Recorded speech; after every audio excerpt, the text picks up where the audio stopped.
ছেলেরা কেমন আছো বাবা? আশা করি সবাই ভালো আছো। তোমাদের গত ক্লাসে আমি সামুদ্রিক তলানি কি, সামুদ্রিক তলানি উৎস এবং মাধ্যম, তলানি পরিবহনের মাধ্যমগুলো সম্পর্কে জানিয়েছিলাম। ওইরই ধারাবাহিকতায় আজকে হচ্ছে সামুদ্রিক তলানি শ্রেণীবিভাগ বা অবক্ষেপণের শ্রেণীবিভাগ, ক্লাসিফিকেশন অফ সেডিমেন্ট।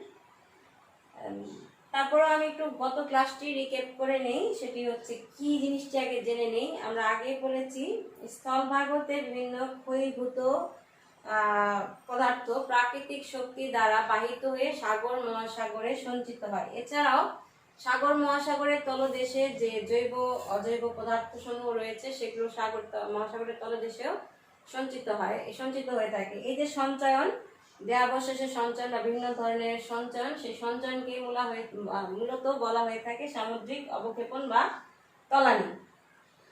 এই বিষয়ে আমি মুরে দ্য পেঙ্গুইন ডিকশনারি অফ জিওগ্রাফিতে তিনি যে কথাটি বলেছিলেন আমি সেটি তোমাদের লিখে বলেছি এবং জানিয়েছি। আর এই যে ধারণা, যে সামুদ্রিক তলানি সম্পর্কে ধারণা এসেছিল বলেছিলাম 1869 থেকে 1876 সালের মধ্যে একটি, যে কোনো 1872 সাল থেকে 1876 সাল পর্যন্ত বিভিন্ন সামুদ্রিক তলদেশ চ্যালেঞ্জার নামক সামুদ্রিক তলদেশের যে নিয়ে গবেষণা কার্যক্রম পরিচালনা হয়েছিল বা যে সামুদ্রিক অভিযান পরিচালনা করা হয়েছিল, তারই ফলাফল রূপে সমুদ্রের তলদেশের বিভিন্ন ধরনের পলি সংগ্রহ করা হয় এবং 1891 সালে মারি এবং রেমন্ড একটি গবেষণা তত্ত্ব প্রকাশ করেন এবং তারই গবেষণা তত্ত্বের ফলাফল স্বরূপ পরবর্তীতে সামুদ্রিক তলানি নিয়ে আরো গবেষণা কার্যক্রম হয়, যা আমরা এখন বিভিন্ন সম্পর্কে জানতে পারছি। তারপরে আমরা বলেছিলাম উৎসতে বলেছিলাম ল্যান্ড, ওশান এবং অ্যাটমসফিয়ার। মাধ্যম ছিল 7টি আমাদের, সেটি ছিল by river, by wind, by river, wind, তারপরে ছিল আইস, তারপরে রেইন, তারপরে ছিল রেইন ওয়াশ, তারপরে ছিল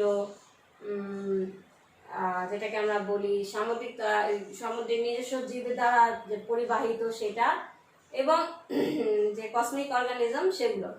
তো এই ধারাবাহিকতায় আমাদের আজকের পড়ানোর বিষয় হচ্ছে সামুদ্রিক তলানি বা অবক্ষেপণের শ্রেণীবিভাগ। বিভিন্ন বিষয়ের উপর ভিত্তি করে সামুদ্রিক অবক্ষেপণের শ্রেণীবিভাগ করা হয়ে থাকে। এই বিষয়গুলো আমরা একটু একটু করে জানি। প্রথমেই যেটি, সেটি হচ্ছে উপাদান।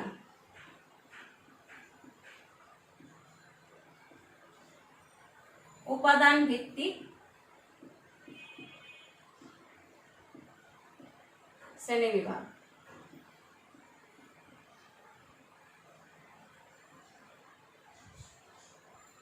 বিভিন্ন উপাদানের উপর ভিত্তি করে সামুদ্রিক তলানিকে প্রধানত 2 ভাগে ভাগ করা হয়েছে, যথা অজৈব পদার্থের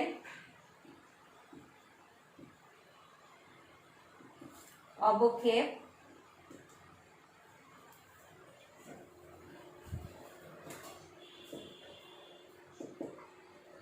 জৈব পদার্থের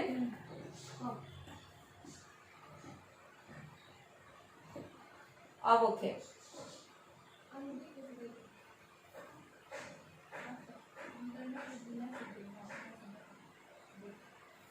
অজৈব পদার্থের অবক্ষেপ আর হচ্ছে জৈব পদার্থের অবক্ষেপ। আচ্ছা, আমরা আগে জানি এই দুটো কি। অজৈব পদার্থের অবক্ষেপ কি? বিভিন্ন প্রকার প্রাকৃতিক শক্তি দ্বারা ক্ষয়প্রাপ্ত হয়ে যে সমস্ত উপাদান সমুদ্রের তলদেশে সঞ্চিত হয় সেগুলো হচ্ছে অজৈব, তার মানে এর মধ্যে জীবন নেই। এ ধরনের অবক্ষেপ সাগরগুলোর অগভীর অংশে যে বৈশিষ্ট্য আছে অজৈব পদার্থের, সেই বৈশিষ্ট্যগুলোর মধ্যে অন্যতম হচ্ছে এই ধরনের অবক্ষেপ মহাসাগরগুলোর অগভীর অংশে সঞ্চিত হয়। স্থলজ অবক্ষেপের মধ্যে নীল কর্দমের পরিমাণ সবচেয়ে বেশি হয়। অধিকাংশ অবক্ষেপই মহাদেশ থেকে আগত বিভিন্ন পদার্থের সমন্বয়ে গঠিত। অর্থাৎ আমি আবার বলছি, বিভিন্ন প্রকার প্রাকৃতিক শক্তি দ্বারা ক্ষয়প্রাপ্ত হয়ে যে সমস্ত উপাদান প্রবাহিত হয়ে সমুদ্রের তলদেশে সঞ্চিত হয় সেটাই হচ্ছে অজৈব উপাদান, অজৈব পদার্থ অবক্ষেপ। এর বৈশিষ্ট্য হচ্ছে এ ধরনের অবক্ষেপ অগভীর অংশে সঞ্চিত হয়। তারপরে হচ্ছে স্থলজ বেশিরভাগই নীল কর্দমের পরিমাণ সবচেয়ে বেশি হয় এবং মহাদেশ থেকে আগত বিভিন্ন পদার্থের সমন্বয়ে গঠিত হয়। স্থলভাগ থেকে আগত এই যে অজৈব পদার্থের অবক্ষেপ সেটিকে আবার দুই ভাগে ভাগ করা হয়। সেটি হচ্ছে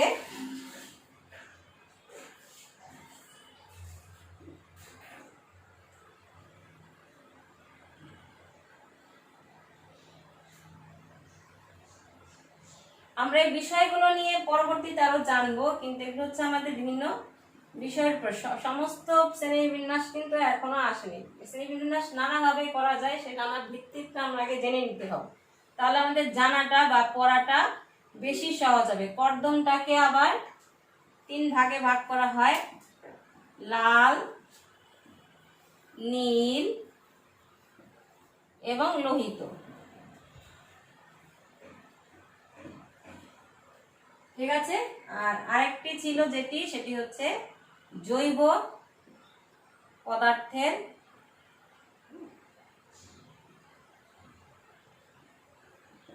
অবক্ষেপ।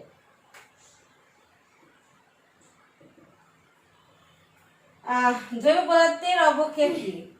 মহাসাগরের মধ্যে অবস্থিত বসবাসরত সামুদ্রিক উদ্ভিদ এবং প্রাণীর দেহাবশেষ হতে উৎপন্ন হয়ে যে সমুদ্রের তলদেশে যে সঞ্চিত হয় বা জমা হয় সেটা হচ্ছে জৈব পদার্থের অবক্ষেপ। সাধারণত সমুদ্রের গভীর অংশে এ ধরনের অবক্ষেপ বেশি দেখা যায়। উদ্ভিদের তুলনায় প্রাণীর দেহের দেহাবশেষের আধিক্য বেশি দেখা যায়। ভূজীববিজ্ঞানীদের মতে আটলান্টিক মহাসাগরে 1 ইঞ্চি জৈব পদার্থের হতে সময় লাগে 2000 বছর, আর প্রশান্ত মহাসাগরে 1 ইঞ্চি জমা হতে সময় লাগে এই অবক্ষেপ সময় হতে সময় লাগে 20,000 বছর। কারণ আটলান্টিক মহাসাগর অপেক্ষা প্রশান্ত মহাসাগর বেশি। খনন কার্যের মাধ্যমে এই সমুদ্র তলদেশের এই পলি সঞ্চয়ন সম্পর্কে জানা যায় এবং বোঝা যায়। বলা হয়ে থাকে যে সমুদ্র তলদেশের পলি যে সঞ্চয়ন সেটি বিভিন্ন স্থানে বিভিন্ন ধরনের হয়ে থাকে, কোন স্থানে 10 থেকে 12,000 ফুটেরও অধিক হয়ে থাকে। তবে গড়ে বলে নিছে যে জৈব পদার্থের অবক্ষেপ সেটি আটলান্টিক মহাসাগরে লাগবে যে সময়, তাতে তার 10 গুণ সময় বেশি লাগে হচ্ছে প্রশান্ত মহাসাগরে। এরপর হচ্ছে পানির গভীরতা।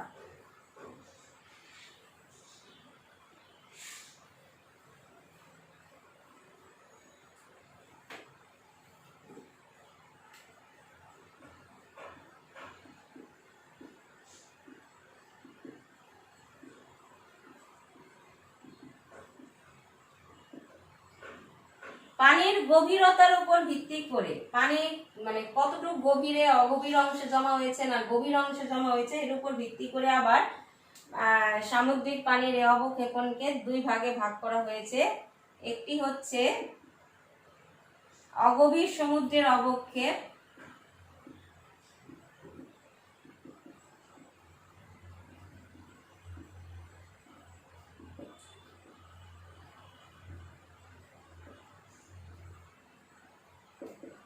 আরেকটি হচ্ছে গভীর সমুদ্রের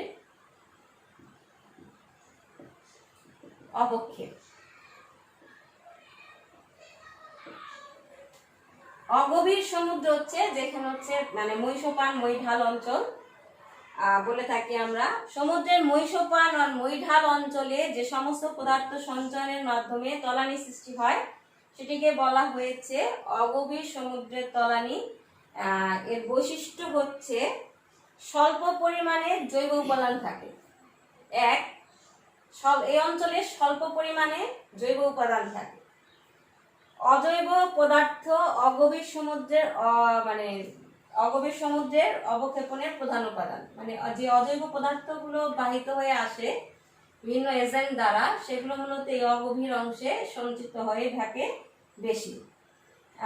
আর নানা প্রকার জৈব অজৈব পদার্থের মিশ্রণটাও এই অঞ্চলে বেশি দেখা যায়, মানে অগভীর অংশে বেশি দেখা যায়। আমি আবার বলছি, ভালো করে শোনো। সমুদ্রের মহীসোপান এবং মহীঢাল অঞ্চলে সমুদ্রের যে যে সঞ্চয়ন, সেই সঞ্চয়নকে আমরা বলে থাকি অগভীর সমুদ্রের অবক্ষেপণ। এই অবক্ষেপণ এর বৈশিষ্ট্য হচ্ছে জৈব উপাদান খুব কম পরিমাণে থাকে, ঠিক আছে, স্বল্প পরিমাণে থাকে। অজৈব পদার্থের উপাদানটি বেশি হয়ে থাকে। আর অনেক সময় এই অংশে জৈব অজৈব পদার্থের অবক্ষেপণের মিক্সডটা দেখা যায়। তারপরে হচ্ছে গভীর সমুদ্রের অবক্ষেপণ। সমুদ্রের সমভূমি এবং সমুদ্র খাতে সঞ্চিত পদার্থসমূহকে গভীর সমুদ্রের অবক্ষেপণ বলা হয়ে থাকে। এই যে অবক্ষেপণ, সেই অবক্ষেপণের বৈশিষ্ট্য কি? সাধারণত আগ্নেয়গিরি হতে উৎক্ষিপ্ত ধূলিকণা এর প্রধান উপাদান হয়ে থাকে এবং সামুদ্রিক যে জীবগুলো রয়েছে সেই জীবের দেহাবশেষ এই অঞ্চলে বেশি দেখা যায়। আবার বিভিন্ন বিজ্ঞানীও কিন্তু বিভিন্নভাবে এই শ্রেণীবিন্যাসকে বর্ণনা করেছেন, সেটিও আমরা একটু জানবো।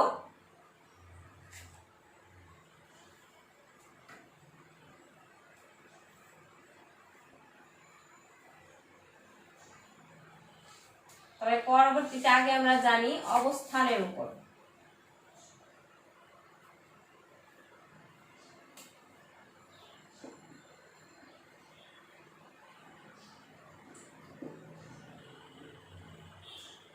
হোমস তার প্রিন্সিপাল অফ ফিজিক্যাল জিওগ্রাফি নামক গ্রন্থে হোমস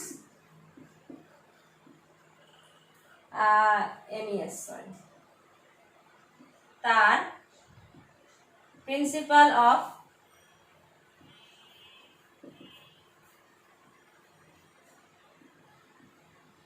ফিজিক্যাল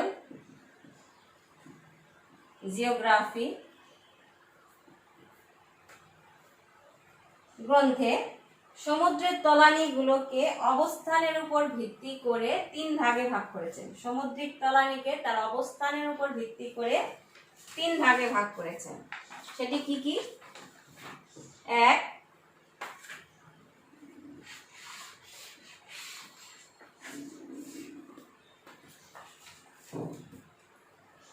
শিলাতত্ত্বীয় অবক্ষেপণ।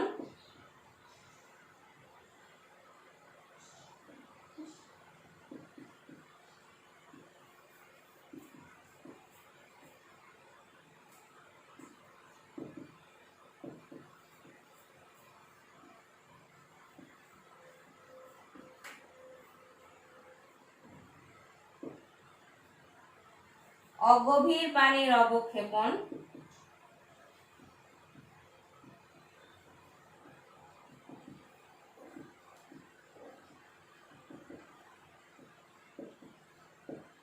গভীর পানির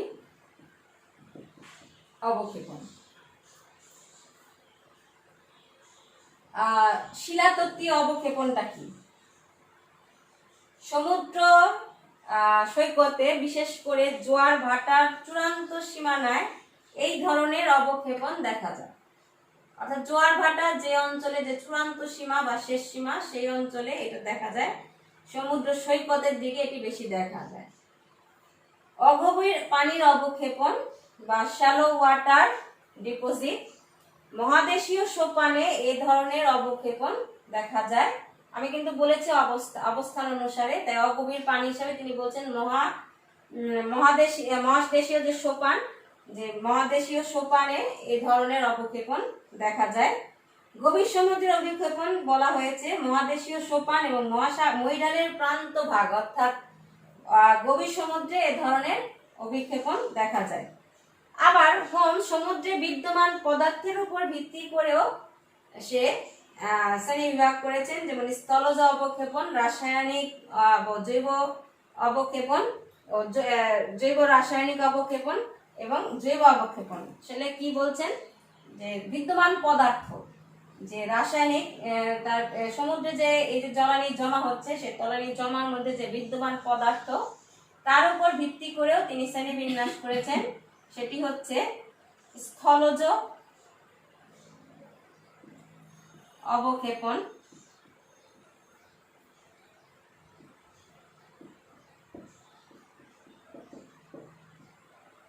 রাসায়নিক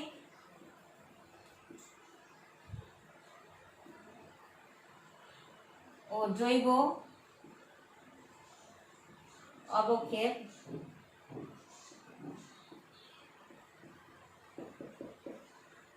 জৈব অবক্ষেপ।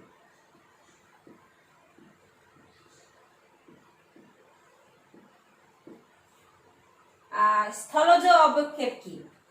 স্থলভাগ হতে বিভিন্ন প্রাকৃতিক শক্তি যেমন নদী, হিমবাহ, বায়ুপ্রবাহ প্রভৃতি দ্বারা বিভিন্ন পদার্থ সঞ্চিত হয়ে যে অবক্ষেপণ হয় সেটাকে বলা হয় যে স্থলজ অবক্ষেপণ। এটার ইংলিশ নাম হচ্ছে টেরাজেনিয়াস ডিপোজিশন। অর্থাৎ স্থলভাগ থেকে যেগুলো আসবে সেগুলো হচ্ছে তার কাছে স্থলজ অবক্ষেপ। তারপরে হচ্ছে রাসায়নিক ও জৈব অবক্ষেপ।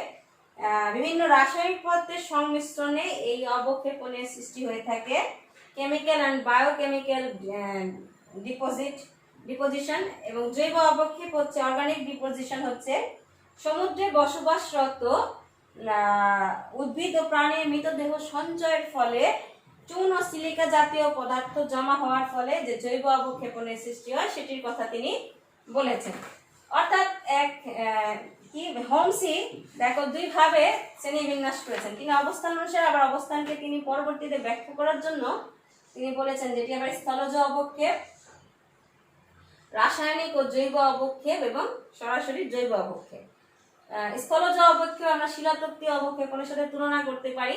অগভীর পানি অংশে সাধারণত রাসায়নিক জৈব অবক্ষেপের সাথে তুলনা করতে পারি। এবং জৈব অবক্ষেপ গভীর সমুদ্রের যেটি প্রাণী ও উদ্ভিদের দেহাবশেষ সে সঞ্চিত হয়ে হতে পারে। এই যে বিভিন্ন ধরনের যে আমরা শ্রেণী বিন্যাস দেখলাম, সেই শ্রেণী বিন্যাসের উপর ভিত্তি করে আবার সমুদ্রের তল উপাদান ও গভীরতার পার্থক্যের উপর ভিত্তি করে সমুদ্রের সমস্তটাকে আবার আরেকটি ভাগে ভাগ করা হয়েছে। যেমন আমি আবার বলছি, উপাদান আমরা গভীরতা জানলাম, উপাদানের জানলাম বিভিন্ন ধরনের, কিন্তু কাছাকাছি একটার সাথে একটা মিশে যাচ্ছে। তাহলে এই যে সমুদ্রের উপাদান এবং সমুদ্রের গভীরতার পার্থক্যের উপর ভিত্তি করে সামুদ্রিক অবক্ষেপ সমূহের শ্রেণীবিন্যাস।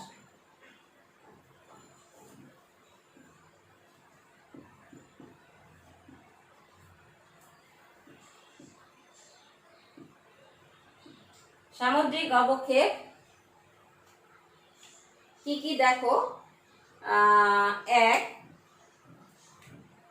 প্রথমত দুই ভাগে ভাগ করা হয়েছে, স্থলজ আর হচ্ছে জলজ।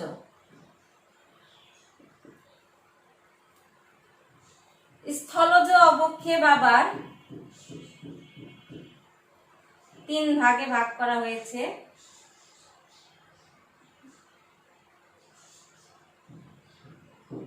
কি কি দেখো, তর্তদেশীয়,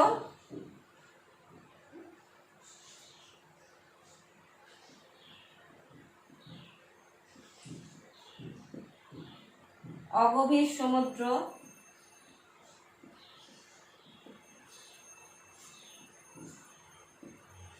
গভীর সমুদ্র। জলজ অবক্ষেপ আবার দুই ভাগে বিভক্ত করা হয়েছে। এক, সিন্ধু কর্দম,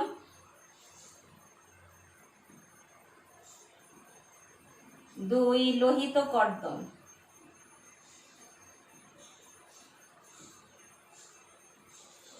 সিন্ধু কর্দমটি আবার দুই ভাগে বিভক্ত, চুন জাতীয় সিন্ধু কর্দম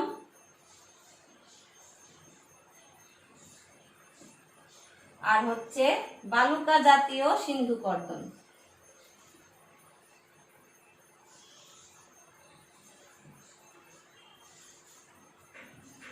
চুন জাতীয়টাকে আবার দুই ভাগে ভাগ করা হয়েছে। একটি হচ্ছে টেরোপড, চুন জাতীয় সিন্ধু কর্দম, আরেকটি হচ্ছে গ্লোরি জেরিনা, গ্লোরি জেরিনা।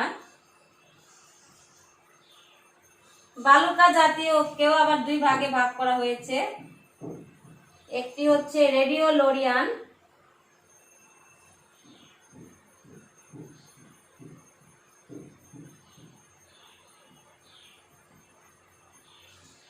আরেকটি হচ্ছে ডায়াটম। তাহলে একটু ভালো করে দেখো, আমি আবার অবক্ষেপণটি বলছি। সামুদ্রিক অবক্ষেপণ উপাদান আর গভীরতার উপর, সমুদ্রের গভীরতার উপর ভিত্তি করে আমরা সম্পূর্ণ অবক্ষেপণটাকে দুই ভাগে ভাগ করেছি, স্থলজ অবক্ষেপণ, জলজ অবক্ষেপণ। স্থলজ অবক্ষেপণ আবার দুই প্রকার, ততদেশীয়, অগভীর সমুদ্র, গভীর সমুদ্র। জলজ অবক্ষেপণটি দুই প্রকার, সিন্ধু কর্দম, লোহিত কর্দম। সিন্ধু কর্দমকে আবার দুই ভাগে ভাগ করা হয়েছে, এক চুন জাতীয় সিন্ধু কর্দম, বালুকা জাতীয় সিন্ধু কর্দম। চুন জাতীয় সিন্ধু কর্দম আবার দুই প্রকার, টেরাপট সিন্ধু কর্দম, গ্লোরি জেরিনা সিন্ধু কর্দম। আর বালুকা জাতীয় যে সিন্ধু কর্দম সেটিকেও দুই ভাগে ভাগ করা হয়েছে, একটি হচ্ছে রেডিওলোরিয়ান বালুকা জাতীয় সিন্ধু কর্দম, আর একটি হচ্ছে ডায়াটম বালুকা জাতীয় সিন্ধু কর্দম। তোমরা একটু দেখো ভালো করে বিষয়টি, আমি একটু দাঁড়াই, ওয়েট করি।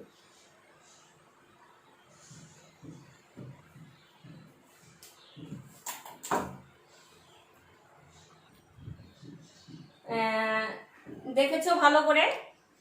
আজকে এই পর্যন্তই রইলো, আবার আমরা নেক্সট ক্লাসে এই বিষয়ে একটু জানবো। ঠিক আছে, ভালো থেকো, সুস্থ থেকো।